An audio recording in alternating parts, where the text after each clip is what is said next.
You are listening to Know You're Crazy. My name is Susan Denee. We all have crazy. What separates us is how we choose to deal with it. I'm going to be delivering engaging and actionable tools to own your crazy, treat your crazy, and turn it into your own superpower. I hope that you walk away from this show feeling the power and strength within you. And never forget to enjoy your journey because you are worth it. You are listening to Emotional Recovery in the Raw. Today's topic is all about motivation or the lack thereof. Have you ever questioned your ability to get stuff done? Do you feel like you consistently live more in the I should be doing this versus I'm proud of what I've done? Do you ever question your motivation? Well, suppose you're curious about motivation and how it's working in your life. In that case, today's show is going to be for you. I recently, funny story, probably within the last 6 to 8 months, I think it might have been 8 months ago, I was talking to my mentor. I was sharing about the word motivation. I didn't want the word motivation to show up on my website. I had this allergic reaction to the word motivation, which is going to lead me into the first segment of this show, why that was. You know, for me, being a woman in her mid to late 40s, what feels like motivation today compared to what felt like motivation in my 20s or my 30s is night and day. The first thing that I think of when I say that to you is physiological changes, emotional changes, and mental changes. If you are somebody watching the show today and you have been beating yourself up for not doing enough all the time, wondering why you can't find your purpose, why you don't have passion, you might need to give yourself a little bit of credit because the definition that you are living your life by when it comes to motivation might need an upgrade. Ultimately, we are the only ones that get to change the definitions by which we live by. Last week's show, I was talking about, could have been a social post, I get confused anymore, but really talking about the difference in definitions between couples. You know, a couple will have an agreement, maybe in the relationship where there's no below the belt shots. You need to get to the bottom of what that means for each person within the relationship. Otherwise, somebody might be name calling and not even know that they're name calling. One person has a definition of what below the belt shots mean versus the other person. And so therefore there's a conflict that nobody really understands is going on because nobody's talking about the definitions. For you today, is getting more motivation for you really going to be as simple as changing the definition? Maybe.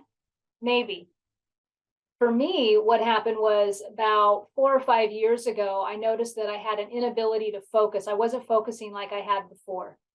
That was a downer for me. I had spent the first half of my career life, getting the day job, office jobs. I was in a debt collection for nearly 25 years and highly productive. And in that environment, you're in a cubicle environment. You've got your PC, you've got your telephone. It's type fast, it's move fast. And the mental stimulation and everything, I could just get into this routine and I could just produce. It literally would feel like a machine.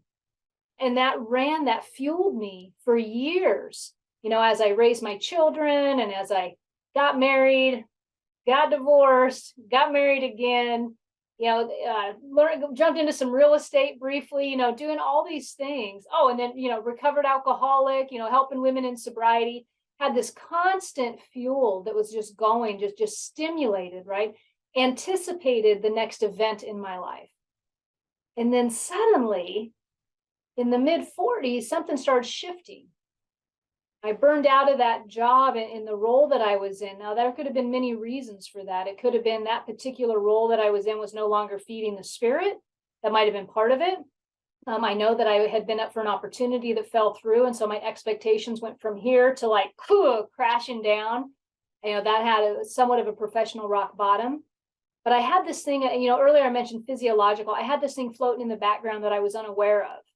And my body was changing the older I was getting, and call it naive, call it simple. But I mean, like so many people, we go to the doctor in our later years, and all of a sudden the back starts hurting, the lower back. I think I read sometime like as you get older in life, like 70% of adults have back problems. Like, what the hell? So, stuff starts creaking and you're not used to that, especially I wasn't used to that. So things are like changing, but yet I'm not acknowledging the change.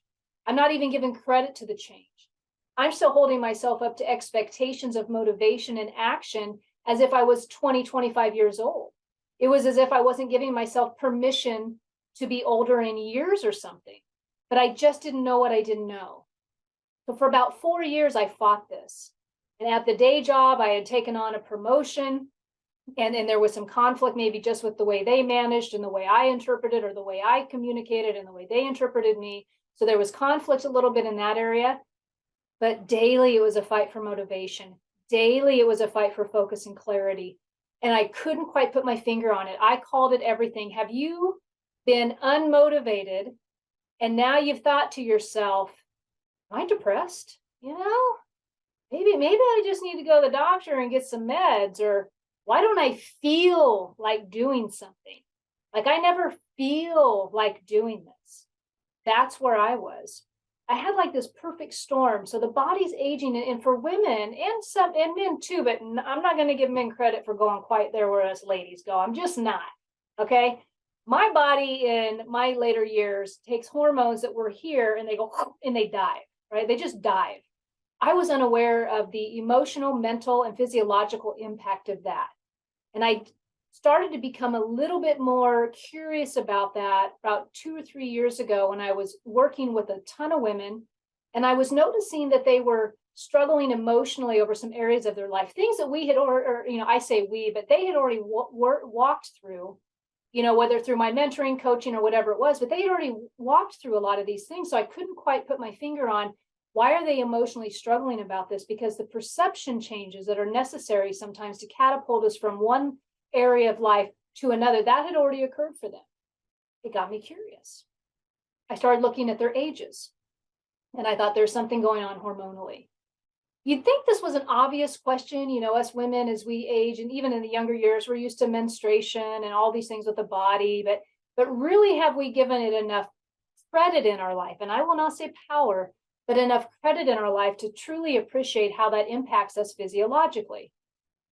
I would love to say long story short, but I'm past that right now. Bottom line was I started reading. I started reading a lot on hormone fluctuation for women, and I started understanding the impacts of the body. And then as I discovered my own journey, why am I sharing about this? I had a triple storm going on with lack of motivation. And so this was kind of the story. It was hovering in there for about 3 to 4 years. Think back in your life and where you're at today. If you're struggling right now today, if you are literally you have more dark days than light days, then keep listening, because sometimes there's solutions out there that you just haven't quite wrapped your head around yet. For me, I kind of took a look, and I was kind of aware of some things going on. I knew that I kind of started out on this journey in 2018, influencer, coach, all that. And I burned out and I couldn't quite put the pieces. Why did that happen to me?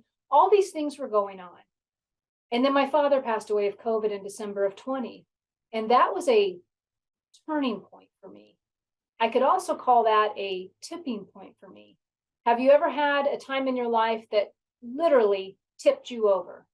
The storm came running and come pouring down, lightning, thunder, and you had just had enough. Those of us in recovery from addiction and alcoholism understand this. We call it rock bottom, but many people experience it. Maybe a health problem's brought you to rock bottom. Maybe a divorce brought you to rock bottom. Maybe a child of yours passed away. Maybe a spouse of yours passed away. But we get there in different ways.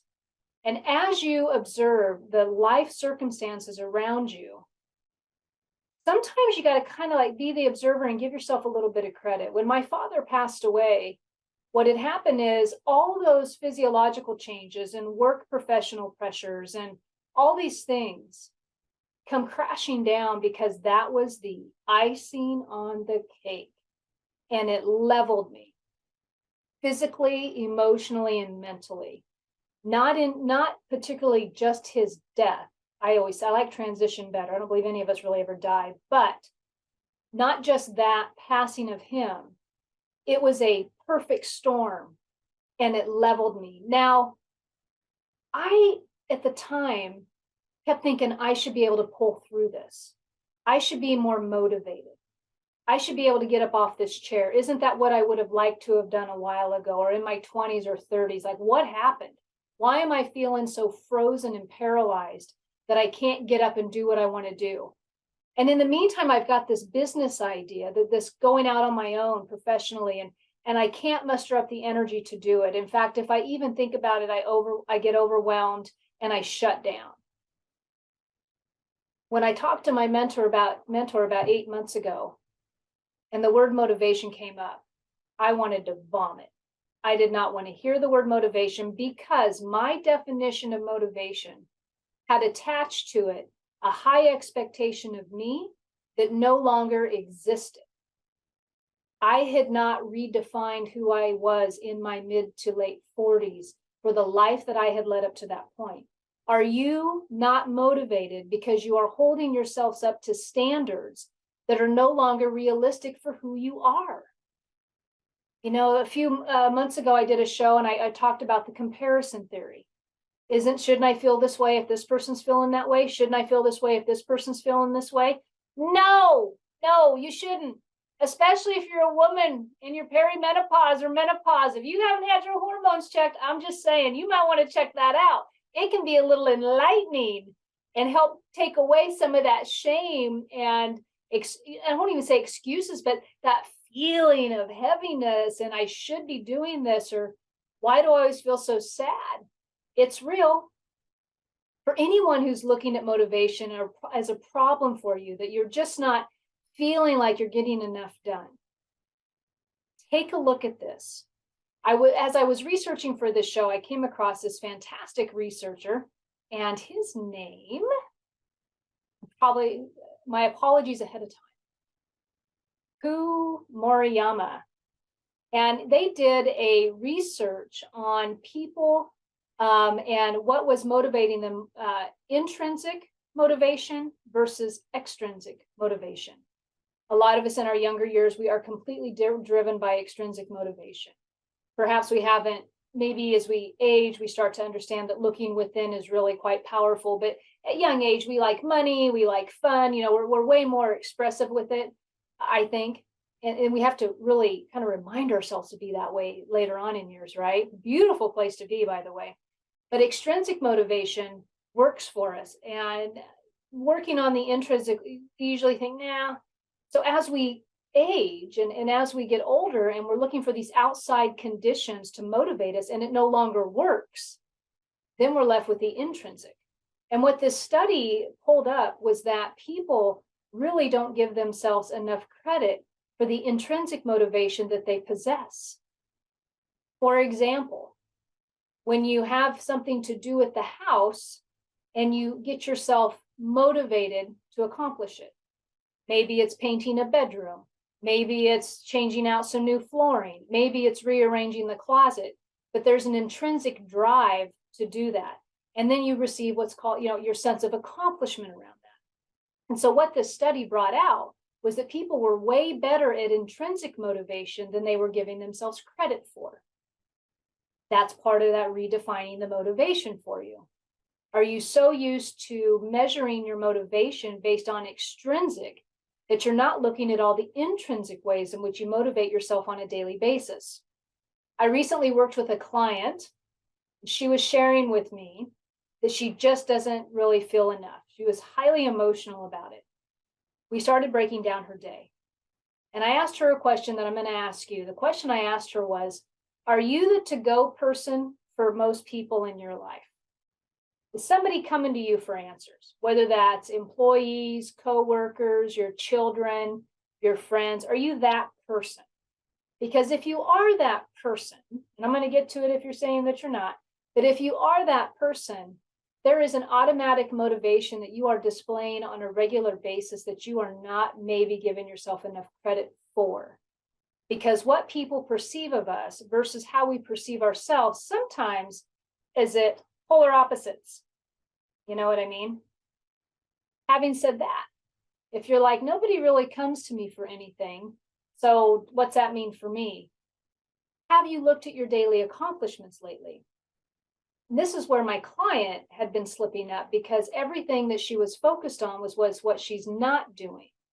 What she wasn't really ever looking at what she was accomplishing during the day. This simple exercise saved my sanity when I was going through what I was going through, when I couldn't get motivated to do what I thought I should be doing. The next study that came out from that same researcher was about the ability for people to allow themselves to do free thinking. And what it was pointing out was so as soon as I get into this, you're going to understand what I'm saying. But what it was pointing out was the impact that smartphones have inevitably had made it easier to seek and find distraction, but they had also contributed to a loss of the habit of free thinking. Some people simply found it hard to spend time with their own thoughts, especially if they tended towards negative thinking, they said. And about 259 people took part of this. And they started to estimate the extent to which they would appreciate sitting on their own and thinking to themselves for 20 minutes. They were forbidden to use the smartphone and to read or walk around. And then the other control group obviously could use their cell phone. And at the end of that study, what they found were the people who actually pause and allow themselves to free think became more joyful on the inside, felt like accomplishing more things. The ones who were spent so much time in distraction mode and allowing other people, places, and things, such as social media, anything like that, to distract them, the less happiness or joy they felt. How does that pertain to motivation? If you are allowing yourself some space during the day to honestly act, and this is the whole title of the show, reactive motivation versus responsive motivation. What do I mean by that? Well, what I mean by that is if you are spending most of your day in reaction to what other people think or do or say, not that they're asking you to do it, you are volunteering for this, by the way. If you've been listening to me for a while, you know I'm not letting you off the hook right now. Oh no, it's always coming back to you, because the only person that's going to be able to change you is you. The only person to be able to change their mind, change their perspective is you. You can listen to me all day, you can listen to all kinds of people all day, but at the end of the day, it's all up to you. So, oh my goodness, I think I lost my whole train of thought just now. Give me a second, it'll come back. Responsive and reactive motivation, there it is. So if I am spending my time in social media or even reading books, this was something I was doing during that phase of lack of motivation. The only thing I had was I had the desire to still read books, not to the level that I was, but I still had a desire. The point I'm making is if what you are surrounding yourself is answering to everybody else's beck and call, is what we might have called it back in growing up. But if you are always responding in a reactive measure to what needs done in your opinion, you are never taking the initiative and setting intention for your future. Everything's reactive. The dishes are dirty, I'm just going to go do them. That's reactive motivation. Somebody moves something over here, I go pick it up. That's reactive motivation. Somebody sends me an email, I have to immediately reply. That's reactive motivation. You get where I'm going with this. So if you are in a state of reactive motivation, then you're still doing stuff, right? But is it fulfilling? Is it fulfilling you? Come back to the definition of motivation. For you, what does the definition of motivation need to represent for you? Would you rather be in a responsive motivation? Similar to what that study shared. Maybe it's just a matter of you doing some more free thinking on your own about what you would like to produce in your life, about what you would like to create in your life. And then once you start to make that decision and allow yourself some space each day to do some free thinking. And when you do this free thinking, you stay completely detached. And what I mean by that is don't become too feeling attached to what goes through the mind. This is right along those lines of mindfulness and all of that, but allowing free thinking during the day. I think somewhere in that study, there was a mention of So many people, like, really, because of the influence of technology over the last, I don't know, 20 years or so, that some people literally didn't know how to do that necessarily. So you might know if you're watching this show and you're a pretty forward thinker, and but even ask yourself in this last week, how many times have you allowed free thinking? How many times have you just paused and just watched what your thoughts were doing? Not reading somebody's email, not watching something on social media, not watching a movie to distract you, just sitting with your thoughts and free thinking. How often have you done that? Much of our life can end up being reactive. And then years go by, or, this could even happen to young people. My daughter, who's in her early 20s, really struggled when she went to school because she couldn't find out what she wanted to do. I don't know. I just always think any 18-year-old who's trying to determine the rest of their life with a college degree, that's overwhelming and stressful all in itself. I encourage my kids a little bit differently around that topic, but she is influenced by society, as many young people are, as you and I are. And there seems to be a society expectation that, sometimes this is just the way you go. You go to high school, you graduate, you get a degree, and blah, blah, blah. And if you don't know what you want to do, well, oh, well, there's all this pressure per se about having this path, and, specifically. And so young people can suffer from this too, where the outside and wanting to be motivated based on other people's decisions or places in life doesn't work. It doesn't work. For me, an inability to be motivated, as I was defining it back then, really resulted in quite a bit of shame on myself. Shame for not being enough, shame for not doing it fast enough. In fact, I finally became intimate with the word shame through this whole process, because what I had failed to have clarity around was what shame really did to the spirit and to the feeling of less than, and how demeaning it is. I recall really embracing the word shame and understanding where it was showing up in my life, because this period of time for me, I'm not kidding you, it was about 4 years long. In fact, my one of my upcoming guests on my show in February is that my doctor, my naturopath, who I will sing her praises all day long, because for me, some different therapies that I tried bounced me back. And I was like so excited to do this show, and I'm excited to do the show when she's on, because literally it's been in phases. But these last 2 or 3 weeks, man, you can't get me out of my office. I think I did a TikTok video the other day just talking about it's a Sunday and I am in my office wanting to work. That, my friends, hasn't happened prior to that for quite a while. That's a fantastic feeling. And so physiologically, you might have something going on with your motivation. It's always good to have a checkup with a doctor. It's always good to take a look at that. And then mentally and emotionally, the game that we can play with ourselves when we think that we're supposed to be achieving more, doing more than what we actually are doing, that's where the shame comes into that. And if you are response motivated, then you have taken the time to take a look at how the thoughts are running, and you are setting your future with intention in alignment with what you are able to do today, not what you were able to do maybe at another time in your life. It doesn't mean that you can't connect to that time and remember how that motivation felt, or remember how that influenced you, because that's a highly powerful exercise to do. But just realize, in order for you to get to that next level of motivation, of your desired level of motivation, wherever you're at, you got to have a period of grace in there with yourself to fall into a level of acceptance that it's okay being where it's going to be. It's okay being right here, right now with this level of energy. That's okay. I don't have to get up and make it happen right away. In fact, if you've been stalled on motivation, I would suggest that you just hold tight for a little bit and work on loving yourself and pausing and appreciating the time that you have in that moment to observe what's going on with you. And once you fall into that acceptance, or you kind of become the observer of that, of this lack of motivation thing, start asking yourself, how have I felt about me during this time? How long have I been saying to myself that I am unmotivated? How long has that been going on?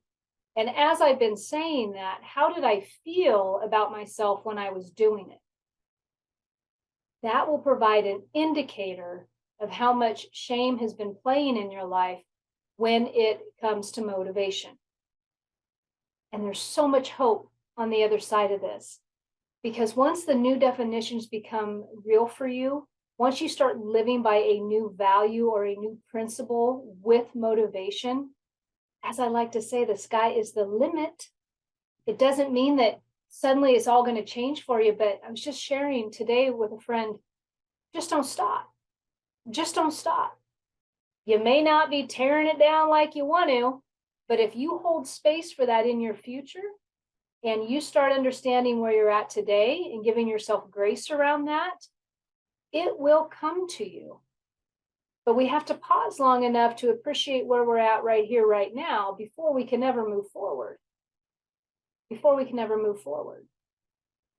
You know, for the second half of the show, I'm going to be talking to you more on motivation and a couple other things that I've got going on. But before I go to break, I just want you to pause and ask yourself, have I been in responsive motivation or reactive motivation? That's one question for you. Another question for you is, what is my definition of motivation for me today? Not at a different time in my life, but right here today, because where you're at today has been impacted by different scenarios in your life. I guarantee it. And this doesn't mean that your lack of motivation. You might be full of motivation right now. Like I feel full of motivation right now. I know exactly what's going on with me. That's good to take note of, because what's working for you, just take a little bit note of it. If it's not working for you, then simply ask these couple of questions to yourself.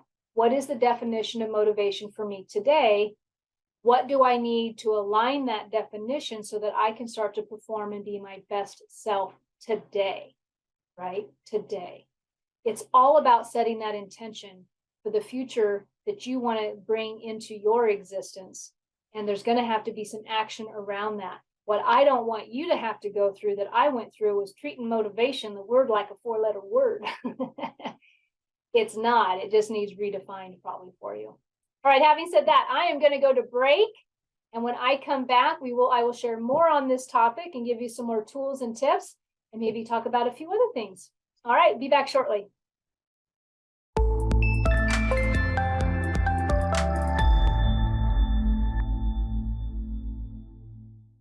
Hey everyone, welcome back to the Know You're Crazy Talk Show. My name is Susan Denee, and you are listening to Emotional Recovery in the Raw. Today's show, I am talking about reactive motivation versus responsive motivation. The first half of the show, I have been sharing what can happen to our motivation when we redefine it in a good way, how it can lift us up to new levels. I've talked about defining it for you. I talked about really taking an observer look at where you've been on motivation. How do you feel about the word motivation? I shared that for a while there. I thought of it like a 4-letter word. I didn't want it anywhere around me. I didn't want the word motivation on my website. I mean, it was crazy. My mentor's probably just chuckling if she's watching this right now, because I was scared of it. I was scared of here's what I was scared of. I was scared of the lack of motivation. I wasn't scared of motivation. I was scared of the lack of motivation. And I was holding myself up to such high standards. And upon reflection, now realize that those standards were so out of whack with what was actually possible for me at that particular time in my life. Have you had a perfect storm in your life where it just levels you to the point of surrender? That's kind of what happened to me. And sometimes mediocrity will level you to the point of surrender if you can spot that it's mediocrity. Mediocrity might show up for you in just ho-hum, same day, same routine. Suddenly you're judging everybody else for doing something, what you deem with their life. Mediocrity can creep in, called boredom, no passion. I don't like to do anything. So there's different ways in which, the fear of lack of motivation can manifest for us in different ways as far as how we label it. I was thinking that when I was looking at that research, in fact, when I was on break, I was reading this and it was making me kind of chuckle because, you've been hearing me talk about redefining the motivation for you and what that actually means. And what I'm channeling into there is your belief, because often in our life, we get to a sticking point of resistance when we are holding ourselves to a stuck belief that is non-serving. And that belief was created somewhere in the past, likely based on something we observed, something we experienced, or by somebody who was highly influential to us. And we stuck to that belief so much that it is now impacting how we define things going forward. So that is why I talk about the definition of motivation, is to ask you to really, at the end of the day, it's about your beliefs. What do you need to do to unstick a belief that is withholding you from being motivated? I mean, that's kind of where we're at. In the research study, what they were talking about is, and this is their exact words, and hopefully I won't mispronounce anything here. It says, little research, however, has examined the metacognitive accuracy of people's metacognitive belief about the power of intrinsic motivation. Yet it is our metacognitive belief that guides our decisions and strategies to regulate motivation. I'm going to read that again. They call it metacognitive belief. Yet it is our metacognitive belief that guides our decisions and strategies to regulate motivation. If, they go on, if we have inaccurate metacognitions about our motivation, we are likely to make suboptimal decisions to regulate one's or others' motivation. So that's even going a little bit further and saying, when we have an inaccurate belief about our motivation, we're likely to make lame decisions, not only for ourselves, but when it even comes to motivating others. Think about the ripple effect of the relationships in your life. Think about that. When a parent suffers, maybe from lack of motivation, maybe it's depression, something, what is the ripple effect that that's doing on who's witnessing and watching that when they're children? Same with our partners in couples. I've done a ton of shows on couples and a lot of social media on agreements in couples and accomplishments in couples. When one partner is suffering from motivation or a lack of desire to do anything, like I said, we will label that as depression sometimes. It's not always there. I understand there's clinical diagnoses, but I'm just going to shoot straight. Sometimes we're using it as an excuse because we don't know any better.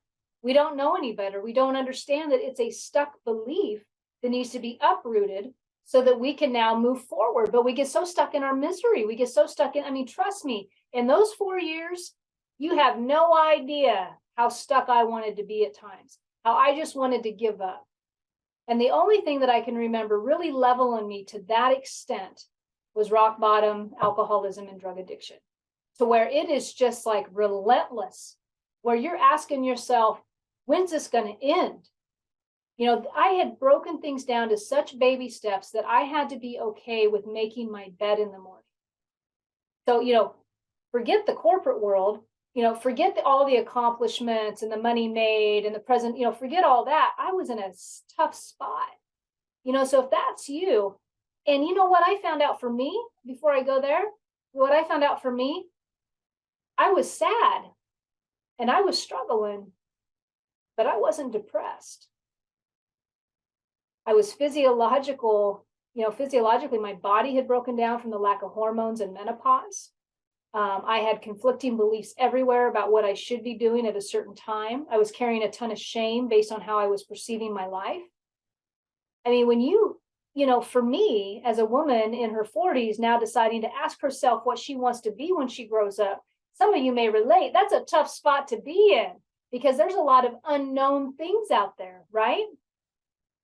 So when we have what they call it, a metacognitive belief that does not align with where we are at today, we will make poor decisions in regards to our motivation and the motivation of others. So I'm going to talk just a little bit more, and then I'm going to go into a couple of exciting things that I've got going on over these next couple months. Couple symptoms if you are suffering from, you know, some shame-based thoughts and feelings around motivation or not being enough, you know, whatever that is. You will demean yourself for what you do. There we go, that doo-doo again. I got that in a couple of my shows. It's just so stupid. Okay, so, all right, you will demean yourself for what you do. um, which means you're never giving yourself credit for anything. You're never giving yourself credit. Doing the dishes isn't enough. Making the bed isn't enough. You suffer from an accomplishment esteem, yet you are accomplishing things on a regular basis. So that is a symptom if you are suffering from a shame-based feeling around lack of motivation. Remember, the fear was not motivation. The fear is the lack of motivation, but it can be there for you. So you will demean yourself that you're never getting enough done. A little tiny, like you won't even have accomplishment esteem. Everything's always looking like it's not enough. And then, like I said earlier, you might label this as depression. And then you will always question about what you're doing. You will always be holding it up to not enough at the end of the day.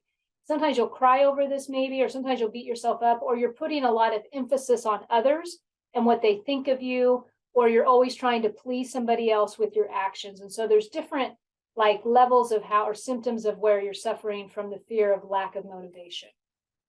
All right. So there's hope though.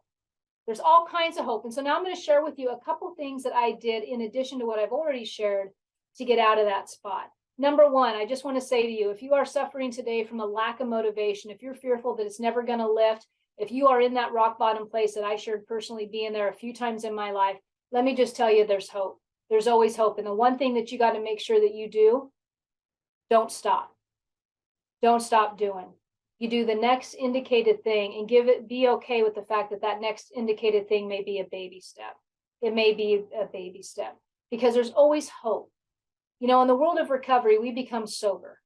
And when we become sober, we hope that we get to maintain that sobriety. We hope to hang on to that sobriety for the rest of our life. People have often questioned me, especially in these personal development conferences. Well, if you know you're sober, why do you still go to meetings? Why do you still go to recovery meetings? And the reason why is because I find a lot of hope in recovery meetings, and I also find a lot of opportunities to be of service to others, to help raise others when they are down in the dumps. And I've been doing that work for nearly 20 years, and I am damn proud of that work. Which brings me to another thing. In sobriety, when we have lived a life of satisfaction, when a lot of us have recovered fully to a state of mental clarity, we still at times in sobriety will suffer from the exact thing I'm talking about on this show. When I went through my fear of lack of motivation and I was sitting on that chair and I couldn't get up and I was struggling to stay focused at work, it had nothing to do with picking up a drink or a drug. It simply meant that I stalled. And there were a lot of steps I took personally in order to overcome that stall. You know what I got? I got sober stalled. That's where I'm going with this. I got sober stalled. I got sober stuck. It wasn't that I wasn't sober. It was that I missed enthusiasm. I missed the joy, and I didn't know when it was coming back. One of the best things I did during that time of my life is I worked with somebody on a weekly basis. In fact, I worked with 2 people on a weekly basis. I had my sponsor in the recovery rooms, and I had my coach on the side. And every single week I signed up for that call. Sometimes I was crying my eyes out. Sometimes I wasn't. But what I started to understand was in my desperation of being sober stuck, I got to hear new things. And I got to start downloading emotional and mental twists and turns so that I could have a new perception, even if it was for only that day. Even if it was for only that day. So I am passionate about people in sobriety. Maybe you've been through the 12 steps of recovery. Maybe you've been to the church recovery groups. Maybe you've just white knuckled it. And I say white knuckled it in a nice way. But maybe you have run out of steam. Maybe you are at the end of your rope. Maybe you don't know where to go to get unstuck in sobriety. That's why I'm talking about this today. If that is you, then I got to tell you, I'm excited.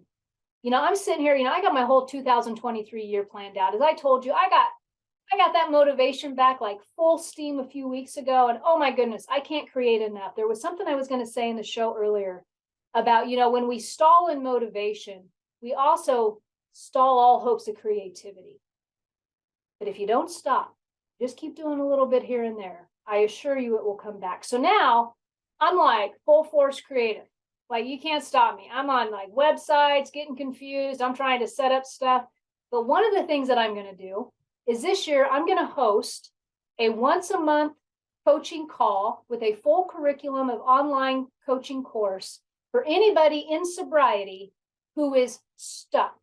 Maybe you're looking for the next level. Maybe it's a level up your sobriety. Maybe it's a sober stuck sobriety and you need to get the hell out of it.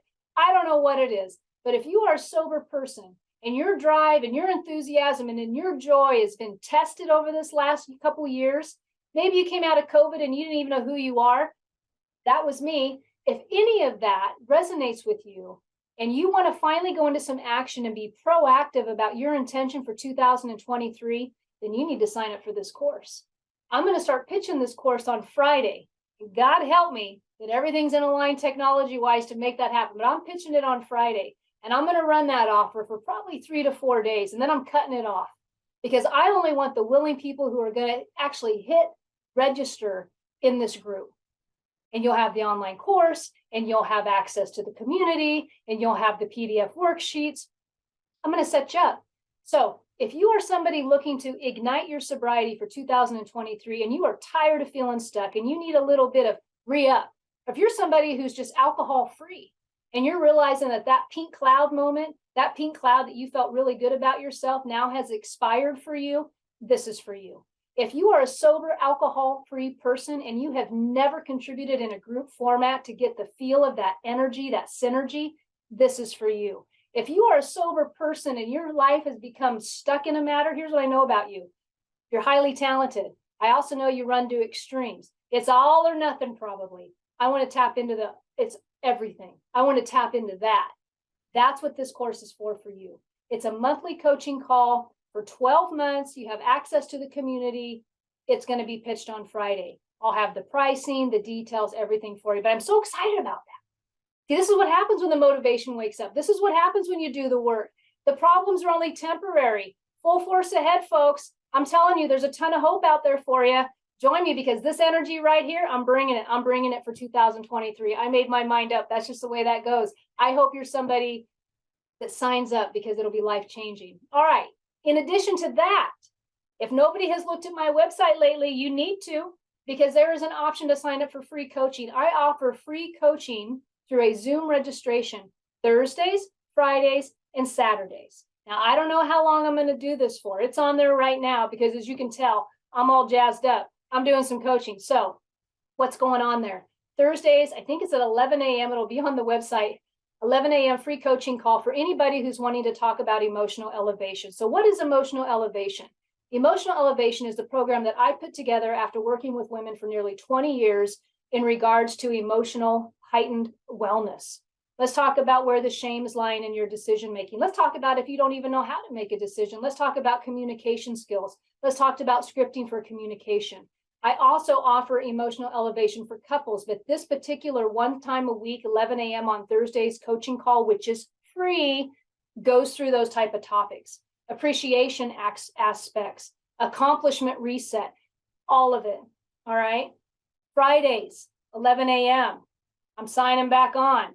We're doing high performance coaching. I'm a certified high performance coach. You want to talk about clarity?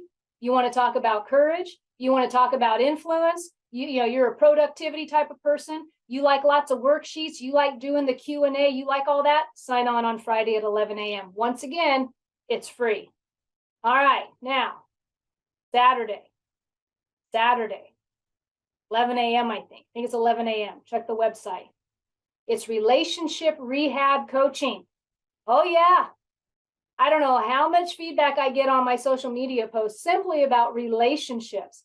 How do I learn to acknowledge my partner's needs versus my own needs? How do I learn to ask for what I need? How do I learn to appreciate my partner more? How do we as a team learn how to come together as a team in order to live our lives full fulfillment, to bring it all? How do we get into goal setting as a team for our future? Where are the roadblocks? Do we have accomplishments that we can achieve together that we haven't been achieving because we're so stuck in our patterns of miscommunication that we don't even know where to start? So Saturdays, whether you show up as a couple or you show up all by yourself, believe me, if you are wanting to grow within your relationships, then the Saturday coaching call is for you, and it's free. All these coaching calls for Thursday, Friday, or Saturday are going for 1 hour each. Okay. It's a group coaching call. Everybody's going to be muted. I might open it up before at the very end of each call to ask for any questions. I'll be more than happy to take chat questions, things like that, so that this can be an engaging, responsive call with everybody. Would love to do it. And here's the thing, when you hit the button on my website, you simply go to free coaching, click on that page. It's going to bring you down or give you your choice. You click register. It's going to take you to a Zoom registration page. As soon as I get the Zoom registrations coming in, I know who's coming. You're going to get the link, and then we're going to get going. I mean, I don't know. I think I'm leaving you with no excuses if for 2023, if you're wanting to jazz it up, if you're wanting to change your life. I'm the type of person that even when I was down in the dumps, even when I was dragging ass, I still wanted to grow. And I think that's the cement that I bring when I'm working with my clients, when I'm working with the women in recovery, when I'm working with corporate groups. The goal is to grow. It's not to hold ourselves up to standards that are not serving us. It's to reach within and to truly honor who we are and where we're at in this time, in this space. To drop the comparison, to authentically learn how to be me 100% all the time. That means I'm the same person with my family that I am right here. It means that I'm the same person in my marriage that I am right here. It means I'm the same person with my coaching clients that I am right here. I'm the same person with the women that I mentor in sobriety that I am here. That in and of itself is a blessed place to be. And if you strive for that, if you're tired of indecisiveness, if you're tired of struggling, if that has worn you down to the nubs, then all that means is it's an indicator that it's time you tap into the strength and to the courage and to the inspiration that I know you have within you. And you take that sweet spot and you say to yourself, I'm going to change it up. I'm going to change it up. You may not be, hammering down, big millions of dollars and endless energy right out of the gate, but I believe it's all possible for you. I believe it's all possible for you. If you're lacking energy, have you been trying to produce that energy all by yourself? Or have you considered of what the power might be in coming together with a group of individuals who are like-minded? For you sober folks, so many people in sobriety with time under their belt get stuck emotionally, or they're one person at work, but when they come into their relationship, they're tearing it down because they haven't quite developed the emotional or the cognitive skill set for the relationship, right? Or they get sober and they like just produce and kill it for like the first several years. And then they go through something like I went through, and the body changes, the people leave. I gotta take a drink of my coffee from a Wonder Woman cup. That's right, Wonder Woman. Okay, so but they break down and they don't know how to get started again. I'm a person of the 12 steps, and I know that within that program, there's a time when they say to go outside. You always, they encourage you to go outside and seek outside help. That's how they would put it in our literature. And I have been guilty of going outside for help my entire sobriety, in good guilt, not bad guilt, good guilt. It might be time for you to try something new. If you're somebody in sobriety who has never had a coach, a consistent coach in your life, boy, I just got to tell you, I kind of get excited when I think about that, because I know what people in sobriety are capable of. Like I've seen the transformations up close. I've seen women go from treatment center to, living in sober housing, starting work at McDonald's and ending up in a 6-figure career. Like I've seen those transformations happen because oh my God, if we can get sober, I love saying this to the women that I help and coach. If we can get sober, we can do anything.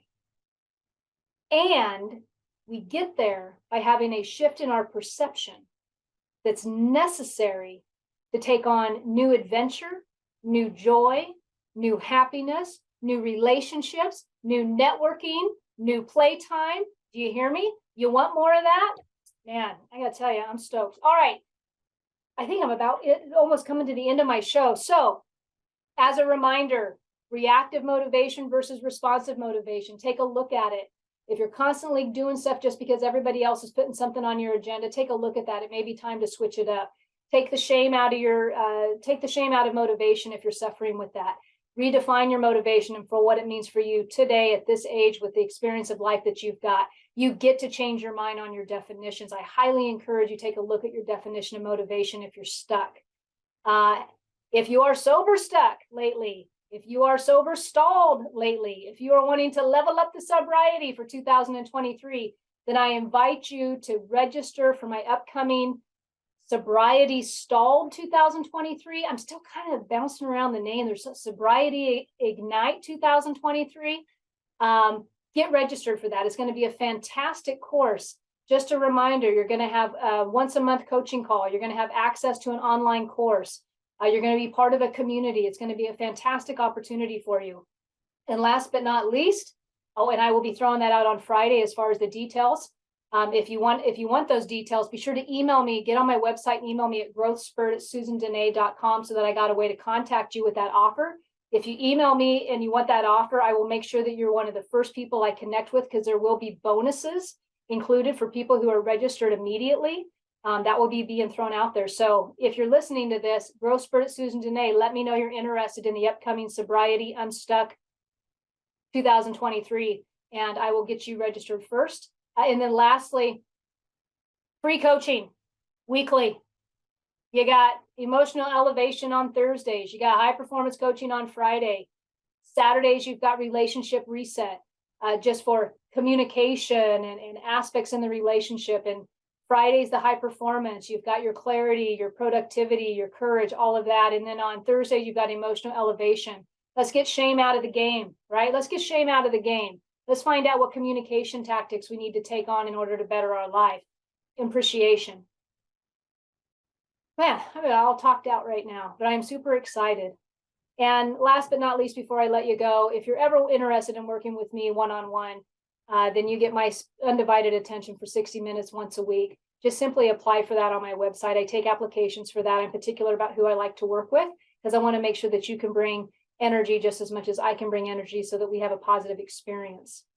All right, so that is that. Check it out at susandenee.com. It's been a fantastic hour with you folks. And yeah, hopefully I'll see you online at one of those events. All right, take care. Have a good night. You have been listening to Know You're Crazy. Crazy. And my name is Susan Denee. We are identifying, understanding, and treating your crazy one episode at a time. Tune in to transformationtalkradio.com.